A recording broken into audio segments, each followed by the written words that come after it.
চলে এলাম কোণে দেখা আলোর নতুন পর্বের আপডেট নিয়ে। তো নতুন পর্বে আসতে চলেছে এক নতুন মোড়।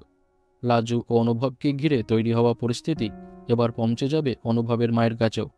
বনলতা আর চুপ করে না থেকে সরাসরি অনুভবের মায়ের সঙ্গে ফোনে কথা বলে লাজু ও অনুভবের বিয়ের প্রসঙ্গটি সামনে নিয়ে আসবে। বনলতা ফোনে অনুভবের মাকে বোঝানোর চেষ্টা করবে যে তিনি কেন এতটা বিরক্ত বা চিন্তিত হয়ে আছেন, সেটা বনলতা বেশ ভালোভাবেই বুঝতে পারছে।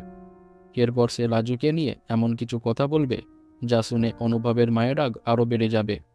বনলতা ইঙ্গিত দেবে লাজু নাকি এবার অনুভবের জীবনে এমনভাবে জড়িয়ে পড়েছে যে বিয়ের কথাও সামনে চলে এসেছে।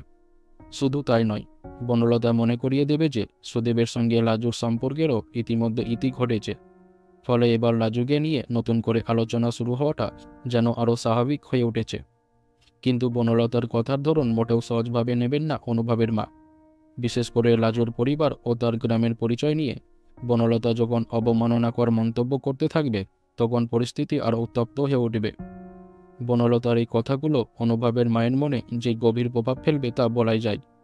তিনি কি এবার লাজুর বিরুদ্ধে আরও কঠোর সিদ্ধান্ত নেবেন, নাকি ছেলের জীবনে লাজুর উপস্থিতিকে মেনে নেওয়ার চেষ্টা করবেন? অন্যদিকে অনুভব কি জানতে পারবে যে তার মা এবং বনলতার মধ্যে এমন একটি গুরুত্বপূর্ণ কথোপকথন হয়েছে? তো সব মিলিয়ে আগামী পর্বে অনুভব, লাজু এবং বনলতার সম্পর্কের সমীকরণে বড় পরিবর্তনের ইঙ্গিত পাওয়া যাচ্ছে। বনলতার এই ফোন কলের পর ঘটনাগুলো কোন দিকে এগোয় সেটাই এখন দেখার বিষয়। তো আপনাদের কি মনে হয়, অনুভবের জীবনে লাজুর সঙ্গে বিয়ের সম্পর্ক সত্যিই কি তৈরি হবে? আর বনলতার এই ভূমিকা আপনাদের কেমন লাগলো তা অবশ্যই কমেন্টে জানাতে পারেন। পরবর্তী আপডেট পেতে চ্যানেলটি সাবস্ক্রাইব করে পাশে থাকবেন।